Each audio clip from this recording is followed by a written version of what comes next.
are in custody. Both of them had been living in the suburbs north of Paris. One of them, a 34-year-old man, an Algerian national, had been arrested at Charles de Gaulle airport on Saturday night as he was preparing to board a flight to Algeria on a one-way ticket. He was previously known to police for theft. The other one, a 39-year-old man who had previously been convicted of theft in 2004 and 2018. So the investigation continues.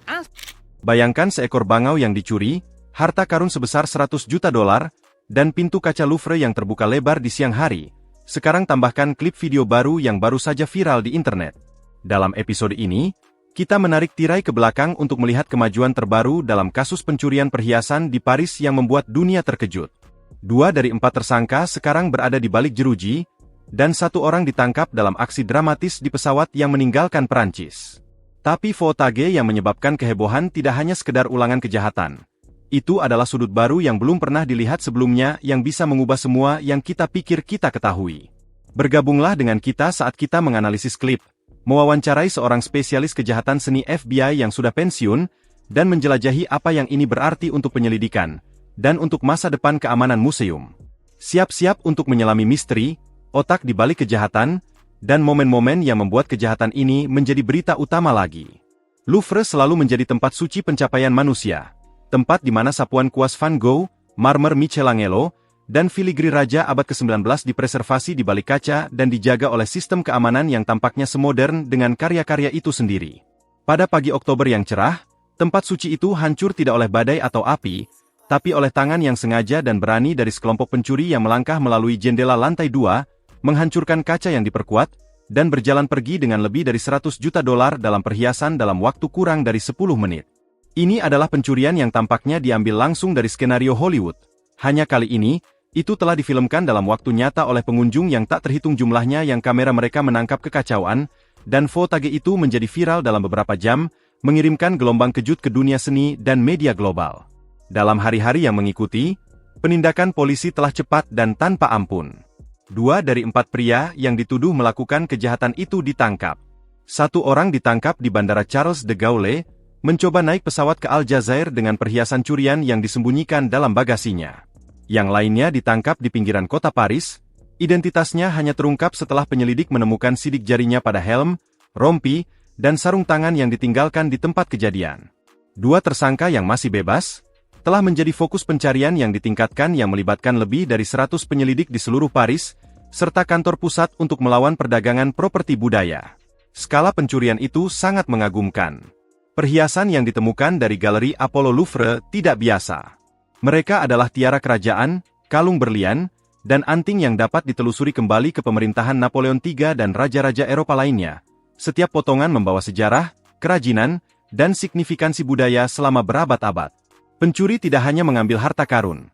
Mereka membongkar sebuah kasus tampilan, menurunkan diri mereka ke dalam truk ember yang telah dicuri sebelumnya, dan melarikan diri dengan skuter motor, semuanya sambil alarm berbunyi di belakang mereka.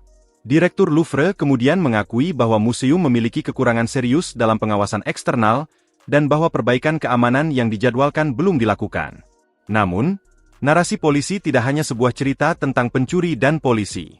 Ini juga sebuah cerita tentang jaringan yang rumit yang menghubungkan kejahatan seni dengan jaringan perdagangan terorganisir dan strategi yang terus berkembang yang harus diterapkan oleh penegak hukum untuk melawan mereka. Sebagai bagian dari penyelidikan, penyelidik mengumpulkan lebih dari 150 swab dari museum, truk, dan peralatan pelindung pribadi yang dibuang. Analisis DNA dan bukti jejak akan sangat penting dalam menghubungkan tersangka dengan lokasi kejadian dan potensial mengungkap jaringan yang lebih luas dari pencuri seni. Untuk memahami bagaimana sebuah pencurian dengan skala ini bisa direncanakan dan dilaksanakan, kami berbicara dengan mantan agen khusus David Bass, co-pendiri Art Legacy Institute dan mantan penyelidik kejahatan seni FBI. Perspektifnya memberikan penerangan tentang perencanaan operasional pencuri dan implikasi penangkapan mereka.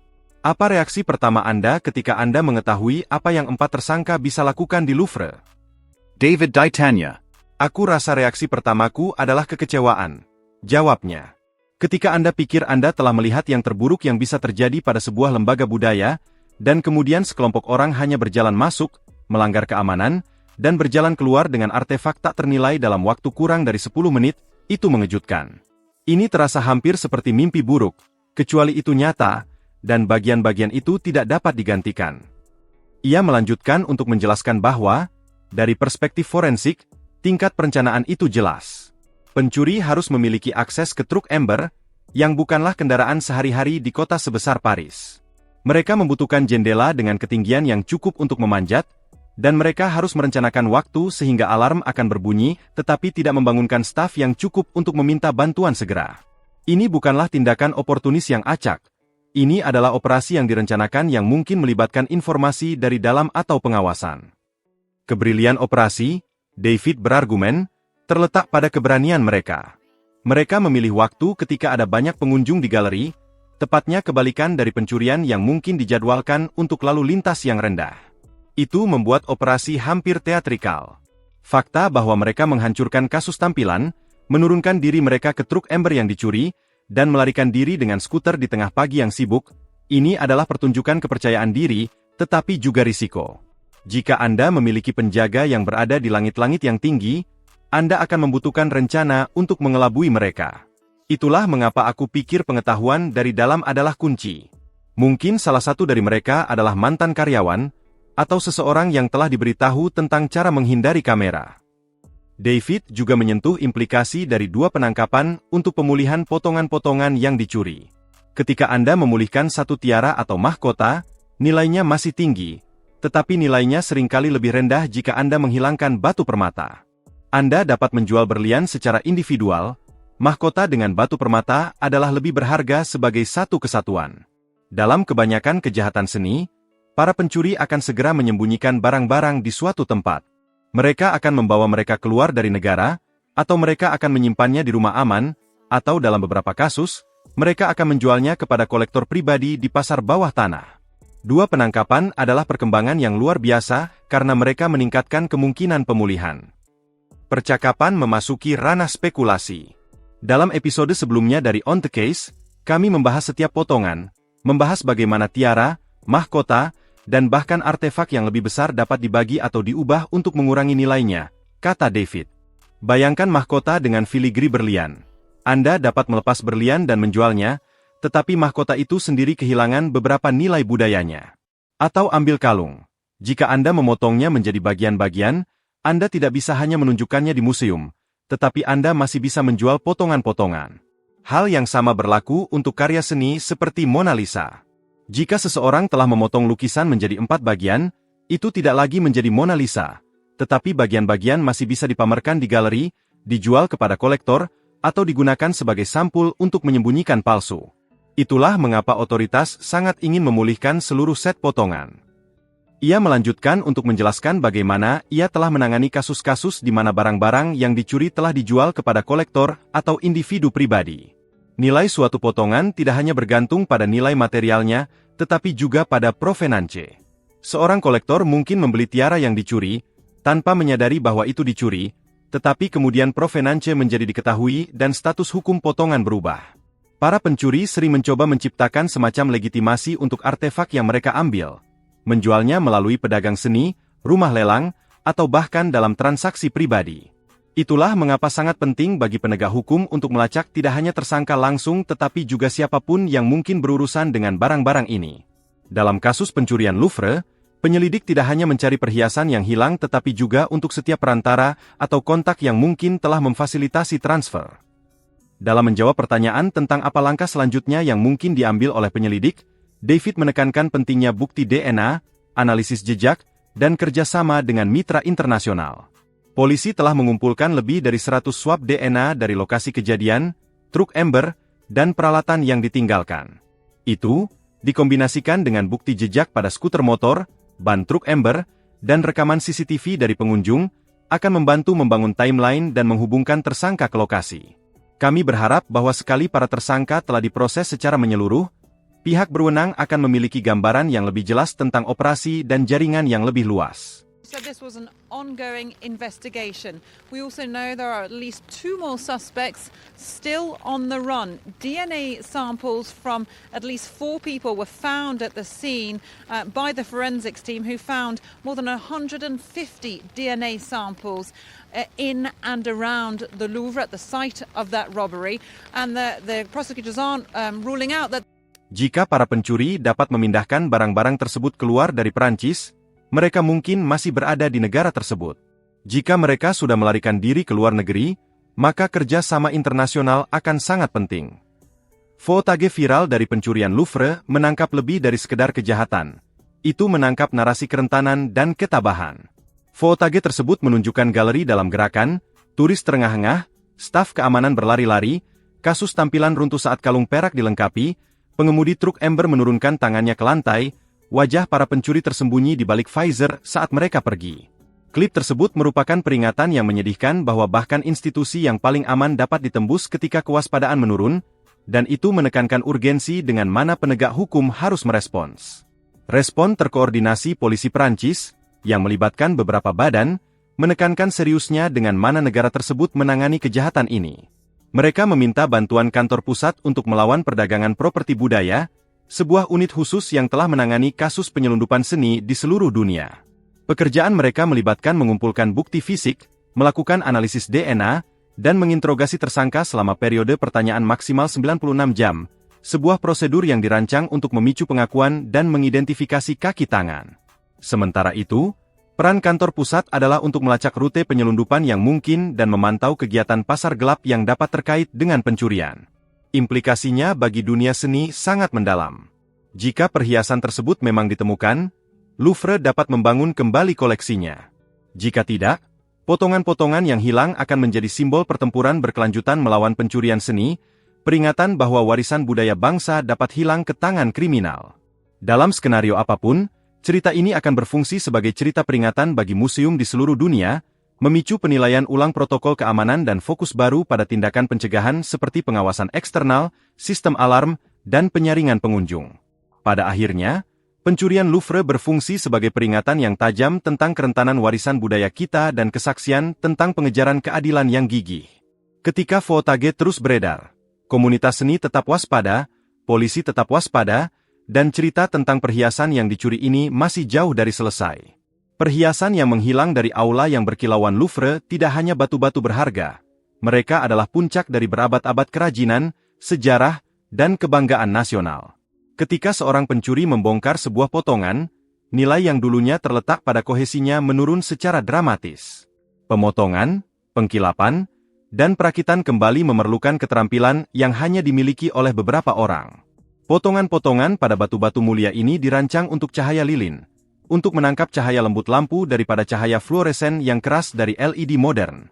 Untuk membuat mereka modern, untuk sesuai dengan pengaturan kontemporer atau untuk menghindari deteksi, akan memerlukan pemotongan ulang, proses yang tidak hanya melelahkan tetapi juga mahal. Pengrajin di tempat-tempat seperti Israel, Antwerp, Thailand, atau India berspesialisasi dalam pekerjaan yang halus, tetapi waktu dan biaya yang terlibat berarti bahwa seorang pencuri akan dipaksa untuk mengorbankan sebagian besar nilai asli. Bahkan jika potongan-potongan tersebut berhasil dipotong ulang, hilangnya integritas sejarah asli mereka akan mengurangi nilainya lebih dari 10%. Kenyataan teknis ini menawarkan petunjuk bahwa pelaku mungkin memiliki tujuan akhir yang berbeda daripada hanya melikuidasi permata di pasar gelap. Ini membawa kita ke konsep art napping, sebuah bentuk pencurian berbasis tebusan. Ideanya bukan hanya untuk mencuri untuk sensasi atau untuk nilai pasar, tetapi untuk memegang objek sebagai sandera dan menuntut pembayaran sebagai gantinya. Di banyak yurisdiksi, termasuk Perancis, penegak hukum secara eksplisit menganjurkan untuk tidak bernegosiasi dengan pencuri yang mengancam untuk memegang atau menghancurkan properti budaya. Otoritas Perancis telah tetap diam tentang identitas mereka yang ditangkap sejauh ini, tetapi fakta bahwa 2 dari 4 tersangka sudah dalam tahanan menunjukkan bahwa operasi tersebut mungkin telah direncanakan dengan informasi dari dalam. Di Perancis, kebijakan tersebut jelas, jika harta budaya terancam, negara lebih memilih untuk menyelesaikan situasi tanpa mengalah kepada tuntutan pencuri. Dalam prakteknya, ini berarti bahwa polisi akan mengejar tebusan melalui saluran hukum atau, jika tuntutan terlalu tinggi atau situasi terlalu kompleks, mereka mungkin bergantung pada kekuatan investigasi mereka untuk mencegah pencuri untuk melangkah lebih jauh. Pasar bawah tanah untuk permata curian adalah ruang yang samar. Sebagian besar tidak diatur di mana nilai sebuah potongan ditentukan lebih oleh cerita di baliknya daripada batu itu sendiri. Sebuah permata yang dapat dilacak kembali ke museum menjadi risiko bagi pembeli. Jika asuransi museum robust dan keamanannya terkenal, pembeli kemungkinan akan membayar premi untuk memverifikasi keaslian. Dalam kasus permata Louvre, ada bahaya nyata bahwa mereka mungkin menjadi komoditas di komunitas pencurian seni internasional, dijual kepada kolektor yang menghargai legenda daripada batu itu sendiri.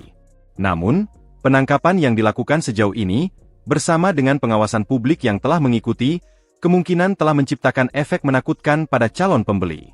Ketika museum kehilangan artefak budaya, berita tersebut menyebar dengan cepat, dan calon pembeli tiba-tiba menghadapi risiko yang sangat dipublikasikan. Dua tersangka yang sudah dalam tahanan telah menjadi bagian dari cerita. Nama mereka telah ditarik untuk melindungi investigasi yang sedang berlangsung, tetapi latar belakang mereka menunjukkan tingkat perencanaan yang terlibat. Penangkapan itu sendiri merupakan efek penangkal. Mereka mengingatkan semua orang bahwa otoritas secara aktif mengejar mereka yang mencoba memperoleh keuntungan dari warisan curian. Di Perancis, penanganan permintaan tebusan sangat terstruktur. Kebijakan tersebut adalah bahwa sekali sebuah pencurian dilaporkan, polisi dan tim internal museum melakukan tinjauan rinci terhadap protokol keamanan yang berlaku pada saat pencurian. Negosiasi dihindari kecuali jika barang tersebut rusak tidak dapat diperbaiki, atau jika menjadi jelas bahwa pencurian tidak dapat dihentikan dengan cara lain.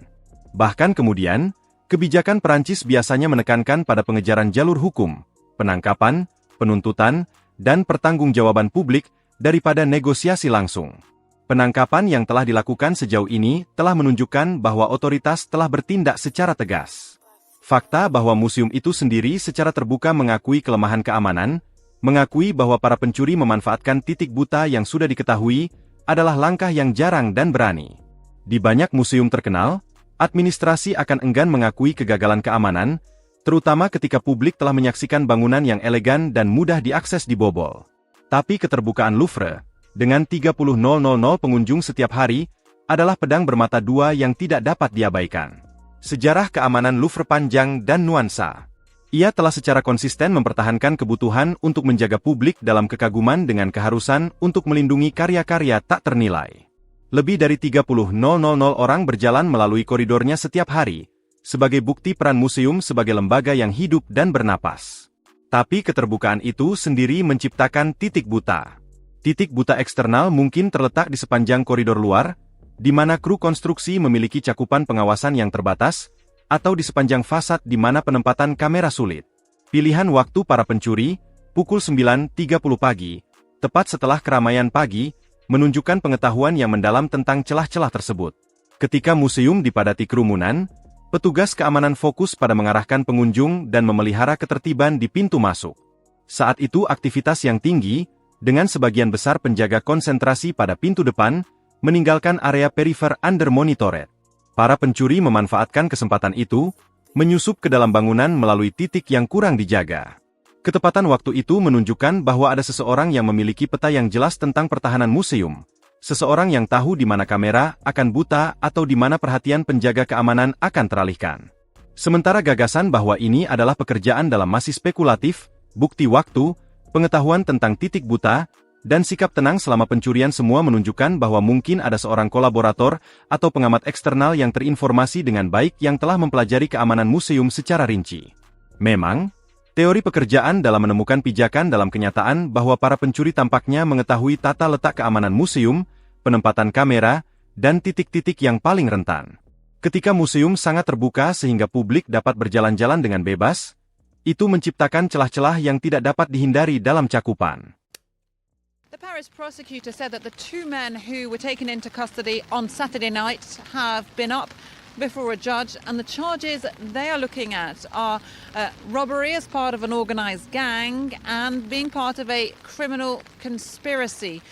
Those two men, she said, had partially confessed to taking part in the Louvre jewel theft, although she didn't go into much more detail about what they said, because tim keamanan harus menjalankan tindakan yang halus dengan berada di beberapa tempat secara bersamaan. Staf Louvre menemukan diri mereka tidak mampu menjaga semua kamera tetap fokus sepanjang waktu. Para pencuri, mungkin melalui kombinasi pengumpulan intelijen dan pemahaman yang mendalam tentang protokol museum, dapat menyelaraskan serangan mereka dengan periode kehadiran penjaga yang berkurang. Mereka bergerak perlahan, namun dengan sengaja, pendekatan yang metodis yang menunjukkan mereka memiliki rencana keluar yang jelas. Alih-alih melakukan pelarian kecepatan tinggi, mereka memilih untuk melakukan pelarian yang lebih tenang.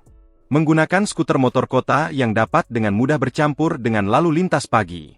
Pelarian yang lambat namun tepat ini menunjukkan bahwa para pencuri telah menghabiskan waktu untuk memetakan rute yang meminimalkan kemungkinan deteksi, bukan hanya berlari melalui kerumunan. Implikasi dari pengungkapan ini meluas di luar Louvre itu sendiri. Mereka bergema di dunia lembaga budaya, mendorong museum di mana-mana untuk meninjau kembali postur keamanan mereka. Gagasan bahwa sebuah karya properti budaya dapat dipengaruhi secara dramatis oleh satu potongan, bahwa pencurian dapat melibatkan pemotongan ulang untuk mengurangi nilai, memaksa peninjauan kembali strategi yang digunakan untuk melindungi artefak ini.